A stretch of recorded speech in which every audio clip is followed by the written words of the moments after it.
السلام علیکم ورحمۃ اللہ وبرکاتہ. حامدا ونصلی علی رسولہ الکریم. اما بعد اعوذ باللہ من الشیطان الرجیم. بسم اللہ الرحمن الرحیم. تأمرون بالمعروف وتنہون عن المنکر. وقال النبی صلی اللہ علیہ وسلم لا تزال طائفات من امتی ظاہرین علی الحق لا یضرهم من خذلهم حتی یأتی امر اللہ وهم کذالک. معزز و مکرم حاضرین مجلس، آج میں آپ حضرات کے سامنے کچھ باتیں عرض کرنا چاہتا ہوں. امید ہے کہ آپ حضرات باغور سے سماعت فرمائیں گے.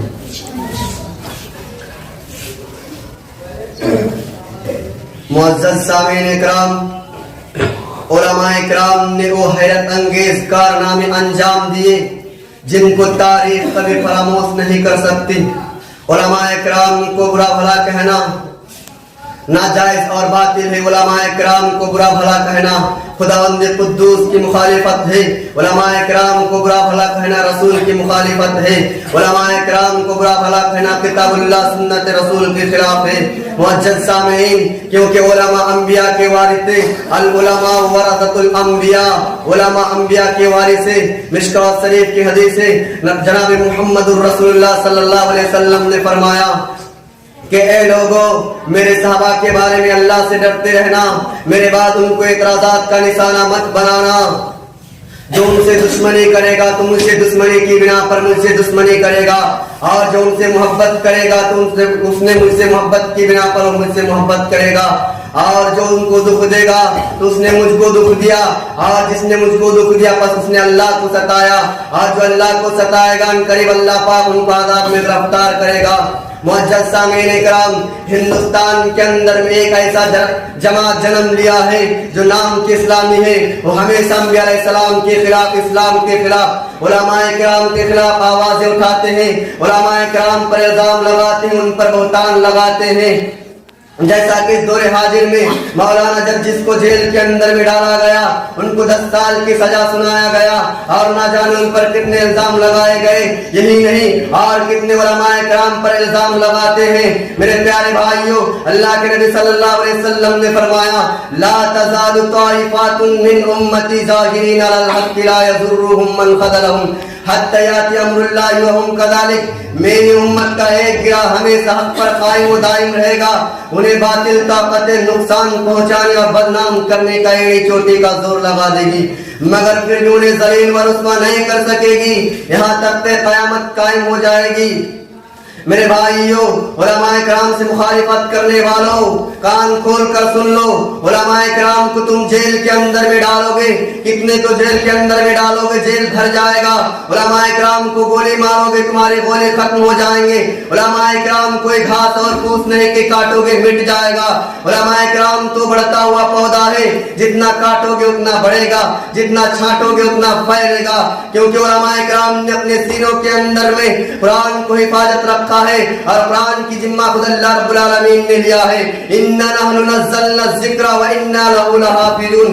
بے شک ہمیں نے قرآن کو اتارا اور ہمیں اس کی حفاظت کریں گے.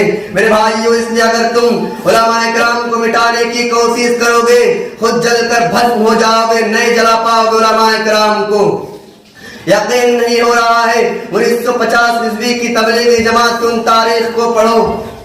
تبلیغی جماعت علماء کرام مسجد میں نماز پڑھ رہے تھے، ظالموں نے مسجد جب علماء کرام نماز پڑھ رہے تھے تو ظالموں نے نماز کی حالت میں بندوقوں سے گولیاں برسانا شروع کر دیا. اس قدر گولی چلائے کہ علماء کرام کے بدن لہو لہان ہو گئے، مسجد کے صحن خون سے رنگین ہو گئے. یہی نہیں، جب علماء کرام نماز پڑھ رہے تھے وہ لوگ نماز کی حالت میں بندوق چلا رہے تھے تو ان لوگوں کی گولیاں اچانک بند ہو گئی تو لوگ کہنے لگے تم کون سے منتر پڑھ رہے ہو کہ ہمارے گولیاں خود بخود بند ہو گئے. علماء کرام کہتے ہیں ہم نہ کوئی منتر جانتے ہیں اور نہ ہم کچھ منتر پڑھتے ہیں، ہم تو اللہ رب العالمین کے کلام پڑھ رہے ہیں جس کے قبضے میں ہماری جان ہے، موت اور زندگی اسی کے قبضے میں ہے. یہ سن کر وہ لوگ حیران ہو جاتے ہیں کہ ہمارے بندوقیں خود بخود کیوں بند ہو گئی. وہ لوگ وہاں سے چلے جاتے ہیں بات سن کر. پھر یہی جماعت خلیلآباد کی جامع مسجد پر جا کر پہنچتے ہیں تو وہاں کے لوگوں نے پولیس کو اطلاع دی. ان کی خبر سن کر پولیس آئی اور علماء کرام کو گرفتار کر کے لے جایا گیا. علماء کرام کو ایک حویلی کے اندر میں لے گیا. وہ حویلی انقلاب کے زمانے میں اس حویلی کے اندر میں بہت سارے مسلمانوں کو مار کر اس حویلی کے اندر میں ایک کنواں تھا, اس کنویں میں ڈال دیا تھا. اور اسی حویلی کے اندر مسلمانوں کو ان علماء کرام کی جماعت کو 6 دن تک بند کر کے رکھا. نہ کھانے کے لیے کچھ دیا, نہ پینے کے لیے پانی. اس لیے بند کیا تھا کہ علماء کرام تڑپ تڑپ کر مر جائے. پھر کچھ 6 دن کے بعد جب ظالموں نے آیا تو دیکھا کہ علماء کرام کی جماعت ابھی بھی زندہ ہے. زندہ دیکھ کر وہ لوگ آس پاس کے پڑوسیوں سے پوچھا, ان لوگ وہاں کے پڑوسیوں سے پوچھا کہ تم نے اس دروازے کا قفل کھولا تھا. پوچھ تاچھ کرنے پر معلوم ہوا کہ نہ ہم کسی کا یہاں کا قفل کھولے ہیں اور نہ ان کو ہم کھانا دیے ہیں اور نہ پینے کے لیے پانی. جب یہ لوگ سنتے ہیں کہ نہ ہی ان کو پانی دیا گیا نہ کھانے کے لیے کھانا, تو یہ لوگ زندہ کیسے رہ گئے؟ یہ دیکھ کر خدا کے کارنہ ایسا ہوا کہ یہ لوگ 6 دن تک کیسے زندہ رہ گئے. یہ لوگ دیکھ کر ان لوگوں نے کہا, ان لوگوں نے وہاں سے نکال دیا اس حویلی کے اندر سے اور کہا تم یہاں سے چلے جاؤ. چنانچہ یہ جماعت پہاڑی علاقے میں چلے جاتے ہیں. وہاں پر پھر علماء کرام کی جماعت پھر تبلیغی کام شروع کرتے ہیں. پھر وہاں پر جا کر علماء کرام جب یہ کام شروع کرتے ہیں تو وہاں کے منافقین لوگوں نے پھر پولیس کو اطلاع دی. تو پولیس نے ان کی خبر سن کر وہاں پر آیا اور کہنے لگا کہ ہم نے تم کو حویلی کے اندر میں بند کیا تھا, تم وہی جماعت ہو نا؟ تو کہا ہاں. پھر ان کو گرفتار کر کے خیرآباد کے باہر گنگائے جمنا کے پل پر لے جایا گیا. وہاں پر ان علماء کرام کو ننگا کر کے گنگائے جمنا کے پل سے دریا میں پھینک دیا گیا اور سب علماء کرام بہتے ہوئے چلے گئے. جب علماء کرام پانی میں بہ رہے تھے تو پانی میں بہتے بہتے دریا کے بیچ میں ایک درخت پڑا ہوا تھا. اس درخت میں جا کر علماء کرام الجھ گئے. سمندر میں اچانک طغیانی آئی کہ ان علماء کرام کو باہر پھینک دیا. جب علماء کرام باہر میں پڑے ہوئے تھے تو جب ان پولیسوں نے علماء کرام کی جماعت کو دریا میں پھینک رہے تھے تو آگے وہی دریا عبداللہ پور کے مقام میں وہاں پر جا کر ان کی روح دو طرف ہو جاتے ہیں. وہاں پر ایک ان پل کے نیچے ایک لوہے کی جال لگا ہوا ہے. اس لیے لگا ہوا ہے کہ اگر کوئی لاش وغیرہ بہ کر چلے آئے تو ان لاشوں کو اٹھا کر اسپتال میں داخل کر دیا جائے. لیکن ان پولیسوں نے ان عبداللہ پور کے مقام والوں کو کہہ دیا تھا کہ ہم نے اس قسم کے لوگوں کو دریا میں پھینک دیا ہے, تم ان کی لاشوں کو مت نکالنا بلکہ آگے دریا میں بہا دینا. جب دیکھا وہاں تک پہنچنے سے پہلے ہی علماء کرام کی جماعت پانی سے باہر آ گئے اور جمعرات کے 12 بجے ان علماء کرام کو دریا میں پھینکا گیا تھا. اور جب وہ ندی سے باہر آئے تھے تو اس وقت دن کے 12 بج چکے تھے, جمعہ کا دن تھا. تو وہاں سے وہ لوگ مسجد میں پھر وہی خیرآباد کی جامع مسجد میں نماز پڑھنے کے لیے چلے گئے. تو ان لوگوں نے مسجد کے اندر میں ان کو داخل نہیں ہونے دے رہا تھا. تو ان لوگوں نے زبردستی علماء کرام مسجد کے اندر میں داخل ہوئے.